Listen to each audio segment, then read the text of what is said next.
Welcome to the Limitless Entrepreneur podcast, your weekly dose of strategies and mindset tools to build a business in alignment with your purpose and to get you playing a bigger game. I'm your host, Nicole. Hello, and welcome to the Limitless Entrepreneur podcast. I'm your host, Nicole, and it's just you and me today. We're going to do a little solo episode. We're going to talk about a topic that has been on my mind for a while. It has been popping up in my world. I've been getting all of these little pings, and my manifesting generator sacral has been going off about this topic because I've been giving all these moments and things to respond to. It has been popping up where I'm like, okay, I get it. I'm getting the message, universe. This is something I should talk about on the show with my audience overall. And it's something that I hope opens you up, especially if you're an entrepreneur. I'm guessing if you're listening to this show, and if you're not where you want to be. Now that can mean a bunch of things. It can mean that you are at 200,000, you want to be at 500,000. That could mean that you are at 50,000 and you want to be at 100,000. Or it could mean that you have the money that you want, but you don't have the freedom that you want. It could mean that you built a business, but now you're looking at it and you don't really love it. And you're trying to figure out what's next. That something is sitting in you that doesn't feel right. It doesn't feel aligned in some way. You're not achieving what you want, or you're not experiencing what you want in your business. And I hope that this sheds some light and gives you a new perspective that can really shift things quickly and powerfully if you're willing to do it. So the first thing that I want to say is I want you to stop trying to be an entrepreneur. Stop trying to be an entrepreneur. And I know that can seem funny coming from the host of a show called The Limitless Entrepreneur, but hear me out. If you fall into the category of, and I talk to a lot of people, a lot of entrepreneurs who fall into this category, where they're thinking about money, they're thinking about engagement metrics and sales scripts and funnels and all of this stuff, and you can feel your guts kind of constricting. You can feel your body language change. You can feel like you're breaking out in hives. You're feeling like this just isn't me. I don't want to do this stuff. This isn't what I want. Which ultimately, when you're doing that and you're pushing and you're pushing and pushing, you either have the money to completely invest in all of those specialists to help you with all of those different things. But let's be frank, you need a very healthy income in your business, a very healthy revenue to be able to absorb those costs. And, we still want to pay ourselves. We still want to end up where we have the financial freedom. Like, okay, we got some freedom, but now I don't really have the financial freedom because all of my money goes out to paying other people.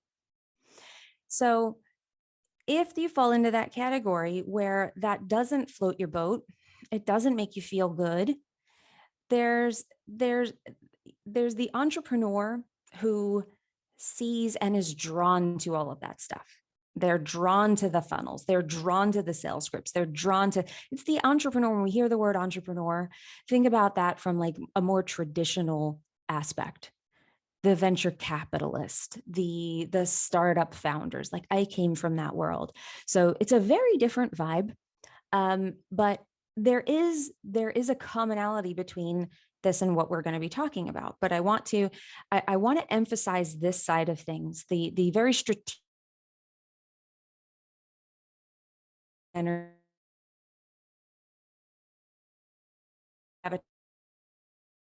doesn't feel like the direction that you want to go in. And it might actually cause you to hit the brakes on your business.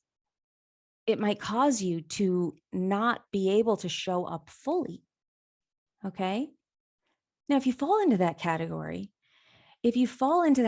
of not digging that side of things, not loving all of those, like when I say the word funnels and engagement metrics and lay out your sales script for me, or talk to me about how you're building out this 16-step funnel with your Facebook ads people. Like, I mean, you're talking about more of the technical side of things. Now we break that down. I'm not throwing any of that away, but I want you to understand there's two sides to entrepreneurship. There's two sides to an entrepreneur. There's that side, which gets glorified because it's very easy to tie that stuff to the revenue. So with the testimonials that you're reading, all of the stuff that you see online where they're like, I made X amount of dollars using this strategy. And there's usually a technical component to that. Let me tell you my process. Let me tell you the step-by-step process that this strategy lays out for how you can get to X amount of dollars per month or in a launch or in a year. It's very easy to tie that back because our logical mind can make sense of it. They go, oh, they did this thing. Then at the end of it, they ended up with this amount of money. So the thing must have been the catalyst for that. And that must have been the driver for the income. And now we're not even going to go into how that's usually a very out of context sort of testimonial. When you hear those things, you'll hear that someone made this amount of money in this amount of time using this strategy. Yeah, you didn't hear all of the things that they did before, the years that they spent, the money they spent, all of that stuff. They don't tell you that. They don't tell you that. What's also very interesting, I see the same people with the same testimonial on multiple coaches and different gurus' websites where it's the same people saying that this person saved me. And they have this great result, but it's like, oh, but I thought they were the one that saved you. It's very interesting because it's an incestuous business that we're in. So we can see a lot of the same things. But there's two sides to the entrepreneur. So that is the technical side.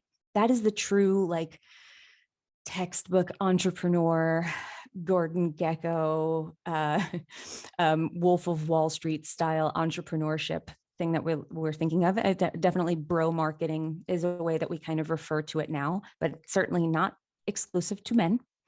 There are plenty of women out there that are geared that way. But there's another side that we often discount. We often discount it. And that really means that there's another side of this that is much more the creator, the innovator, the visionary. And I like to look at it as the artist. Why? Because it gives you a totally different way of approaching it. So if I told you to stop trying to be an entrepreneur, stop trying to be something you're not, stop trying to be something that feels bad to you, because I have news for you. Your subconscious, your central nervous system is not going to allow you to become something you don't like and you don't enjoy. And even if you push through, you'll get to the end of it and you'll hate what you have created. So if you break out in hives, when I talk about that more traditional side, if you fall into that category, I want you to slip on the idea, slip on the jacket, slip on the skin of what if I approached it like an artist? Like an artist. Now, the problem with this for most people, and I'm going to turn that around in here, but most people, if you think artist, we automatically put starving in front of it. Well, if I'm an artist, then I'm not going to make any money. If I'm an artist, then it's a life of pain. It's creatively fulfilling, but in every other way, it's torture. And that is just ultimately not true. That is not true. It's a cliche that we all know and grew up with. Certainly, if you are part of my 40 something plus bracket, that starving had to come before artist. But I don't want you to think about it that way. I want you to think about it more from the creative perspective. And I want you to come at it from, and the other thing that can come out of thinking about being an artist, some of you might automatically go into, well, I'm not an artist. I'm not creative. Yes, you are. We're all creative. And that's why I want you to start. This is exactly why I'm telling you to start thinking of yourself as an artist. Because when you start thinking of yourself that way, you start to become it. You stop renouncing this creativity that's in you because it doesn't look like what we were told artists were. Just because you can't paint doesn't mean you aren't a creator. Just because you haven't written a movie or performed in a play or sang on stage in front of an audience full of people does not mean you are not an artist. That's just a very traditional definition of it and way that we think of artists. Just because you're not Lady Gaga doesn't mean you're not an artist. You are a creative being. And when you nurture that side, and when you think about that as being a top priority in your business, that if you don't naturally flow down the other side, then stop trying to force yourself down that more strategic side of business. Because here's what'll happen. If you start to embrace the artist, and you start to nurture that side of yourself, and you start to make that part of your identity, that if you know that you want to be seen, that you feel like you want to express yourself, if you have that in you, that's the artist calling out to you. And if you don't chase the money, and if you're not chasing the results, and you allow yourself to create, trust that you are being led down that path for a reason. When you are experiencing joy, when you are experiencing flow, and if you're following your human design strategy and authority, so if you are in the human design world, you know that your strategy and authority is telling you how to experience flow. It is telling you what the path of least resistance to abundance is for you. When you follow it, you will get there, but it's about trust. And so if you are following that strategy and authority while embracing the identity of the artist, while you are allowing yourself and realizing that your number one job is to be a creator of something. Are you a creator of experiences for people? Are you a creator of inspiration for people? Are you a creator of community for people? Are you a creator of knowledge and of exploration for people? Are you that path? Are you a guide? All of that has a very artistic flavor to it. And by pushing yourself forcefully down the other path, how do I do it? What do I do? What's the next thing? What's the next strategy? You are pushing that artist in the corner, and you're missing out on all of the magic that you have to offer. It is what makes you unique. So when we're asking yourself, how do I stand out online? How do I get those engagement metrics up? Yes, you could buy another course on Instagram that talks to you about how you can craft the perfect post, and you can engage for 10 minutes before you post and then 10 minutes after you post. And you can do all of that. Sure. But you're still going to wonder how you stand out, because it's not going to work. You've probably done it, not gotten the results, gotten frustrated. And that's why you're here. That's why you're listening to this right now. So it isn't about that. It's about showing up as your true and authentic self, as the creator that you are, offering something that's different than everybody else. And the only thing that you have that's different than everybody else, because the information that we have available to us is all the same. It's you. You're the only thing you have. And you've heard that before. You've heard that only you can offer what you have. It's the truth. But how do you step into that?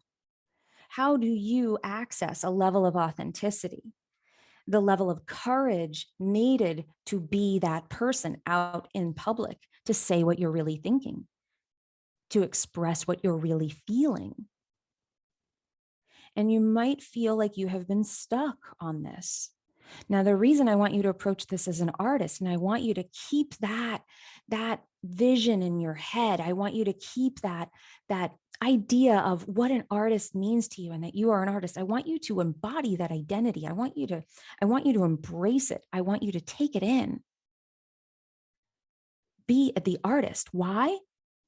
Because if you are stuck right now with, how do I express myself? How do I get my thoughts out? I have so much to say, but I can't say it. I want to say it right. I don't know how to do it. I keep getting frozen when I go to put my words out there, my thoughts out there.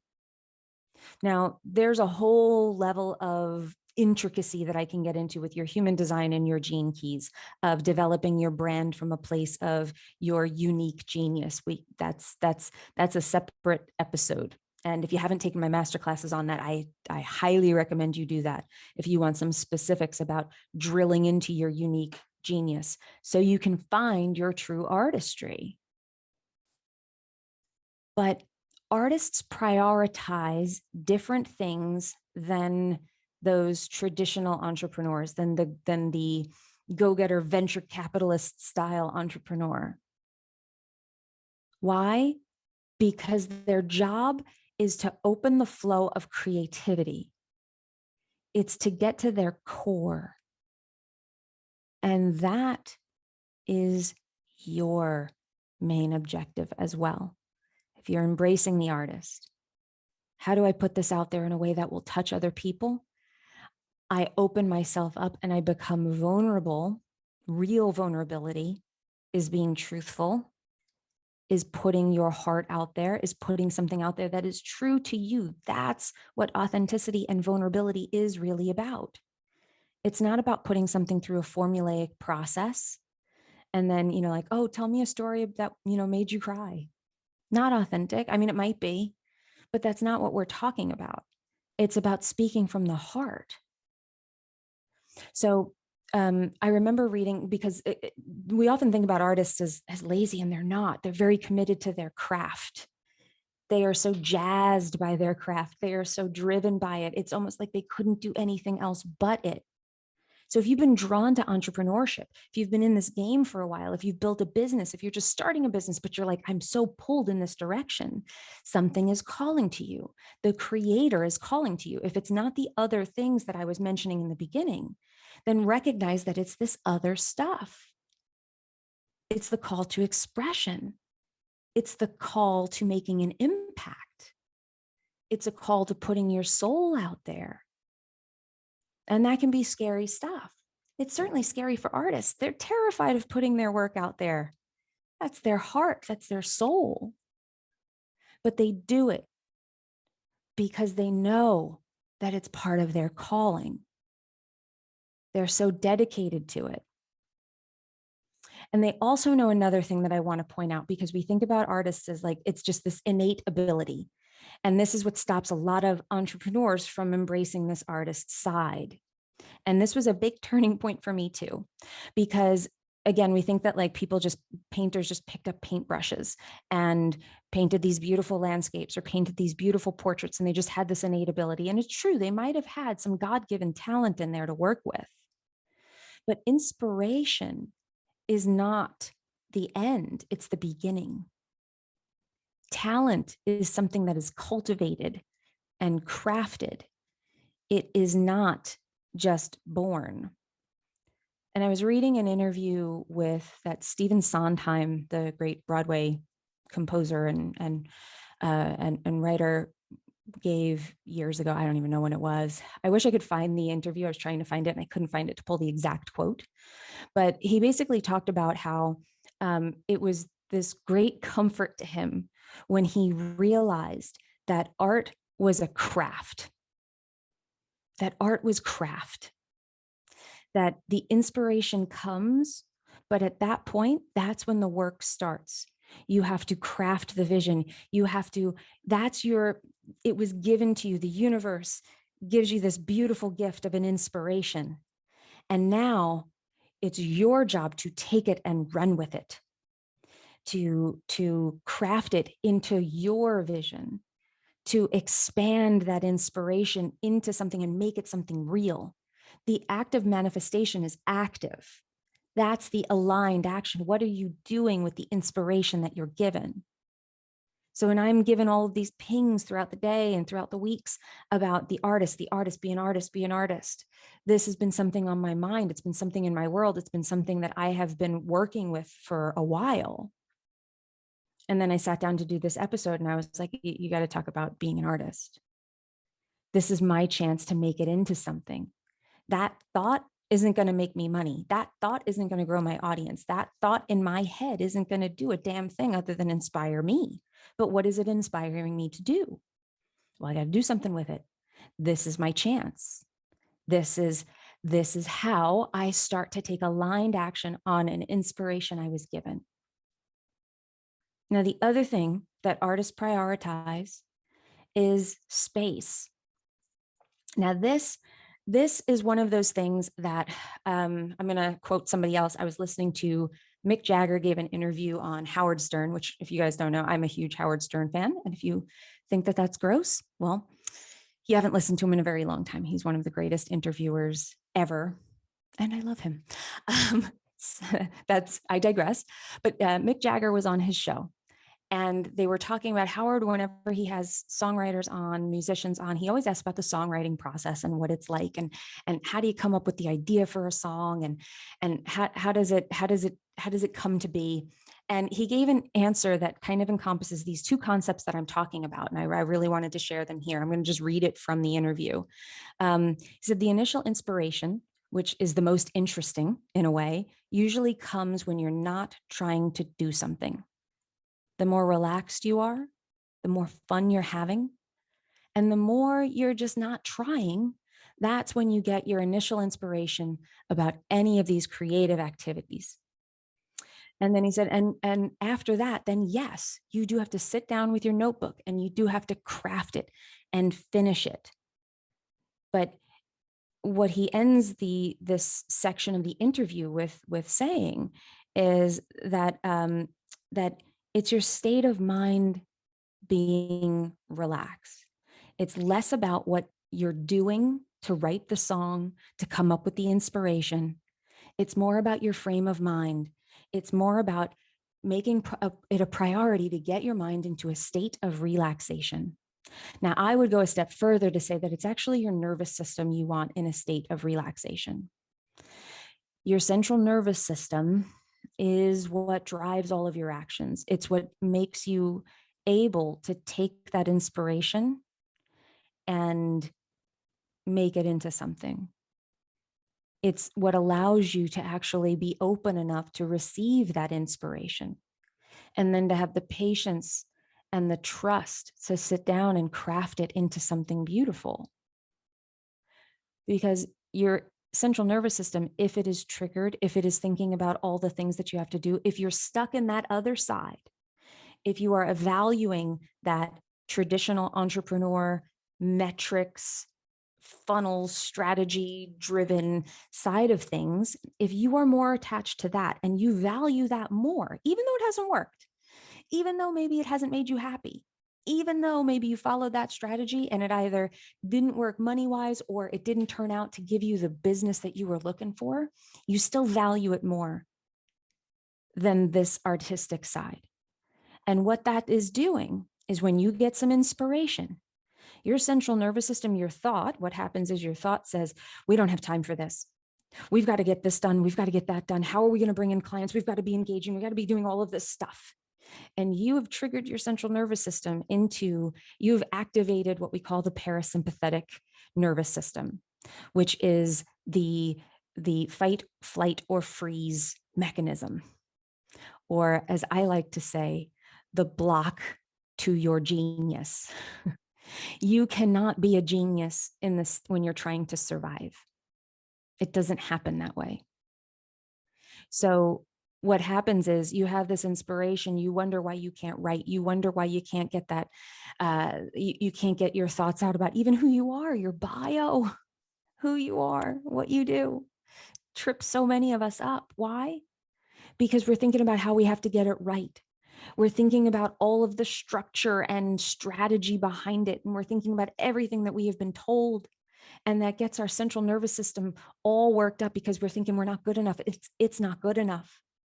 And we're all twisted up in trying to get it right, trying to align with that other stuff, with the strategy side, that you have just shut your artist down because you have locked it out. Literally, your central nervous system locked down creativity because it's like, now isn't the time to get all exploratory. We need to survive.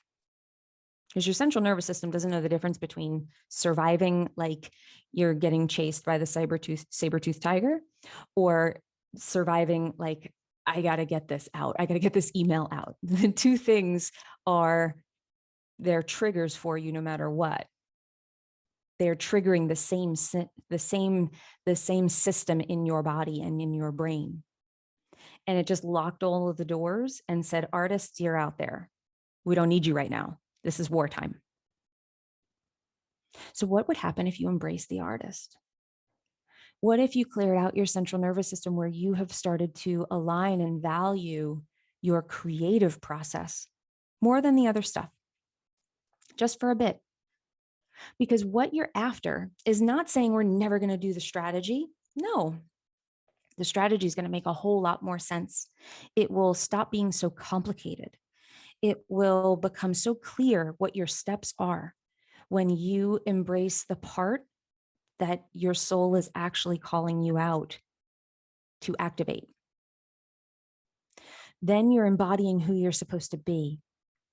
Then people start responding to you differently. And you can stop looking at I don't know if you've ever noticed, but when we talk about audience growth, audience growth and engagement on posts and doing all of these things, nobody's system really works all that well to do these things. Most of the people who are teaching this have run ads and they have done other things to get their word out there. It can be going on podcasts. It can be, but that is not strategic based. That is you based. You got on that show. You were who you were. People responded to what you said and the way you said it and who you were being. And they followed you online. And they went to your Instagram and they went to your email list and they downloaded that freebie that you said at the end. That is much more about you embracing who you are, where you can freely speak about what your topic is on these shows. It's who you're being. I'm being a great guest. I'm being someone who can freely speak about this topic very fluently and from a place of true authenticity that I actually connect with people. You're launching who you're being is way more important than all of the other strategy. The strategy you get down once, and then you find other people who can help you deliver that strategy. The one thing as you get, and for those of you who are more at the beginning of your business or you're trying to get to that 6-figure mark, it's the more money you make, the less strategy will matter, and the more the artist will matter. The you will matter. Your operating system, how you operate, who you are being, how you expand people is going to be the most important thing as you get into those higher and higher levels. It is what will cause the level ups. It's not going to be the strategy. There's going to be things you can invest in that will change. And that is a wonderful place to be. But it's not going to be how do I increase this or how do I increase that? That will be something someone else takes care of for you. You're going to be thinking about how can I expand my world? How can I expand my impact? And that's going to come from this embracing the artist, from giving your mind space to play, to be relaxed enough to take in that inspiration of the next idea, of the next level, and truly be able to craft that into something new and craft that into something that you bring into your world. So I'd love to know how you responded to this episode, what your thoughts are. How are you going to embody the artist?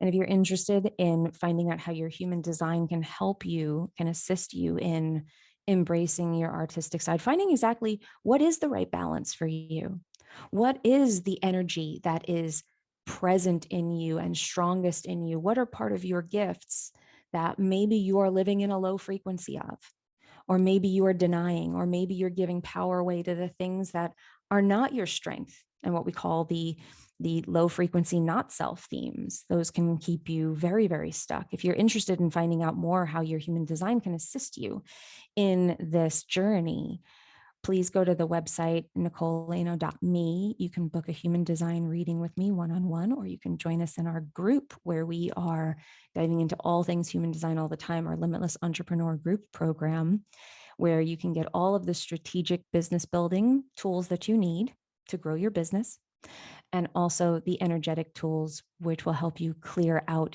and clear your central nervous system so that you're able to hold what you call in your human design. So you're able to really align on a path that is true to you, that allows you to step into the artist, to step into being a creator, and allow all the other things to fall together and fall into place. So I hope you found this episode useful. I hope that you found it. I hope that it was what you needed. I hope that it activated you in some way, as I hope all of these episodes do, but particularly these solo episodes where it's just you and me. And remember, you are only limited by the limitations that you accept. And when you stop accepting those limitations, that is when you become limitless. So go out there and be limitless, everyone. I'll see you next time. If you loved this episode, please leave us a review on iTunes, Spotify, or wherever you're listening to this podcast. And if you want to stay in touch with us, we would love to have you as a part of our Facebook community, Practical Manifestors. It's a community for process-driven women looking for clear and actionable steps to embodying a life of wealth and alignment. Join us at Practical Manifestors in Facebook, or go to www.innerceogroup.com.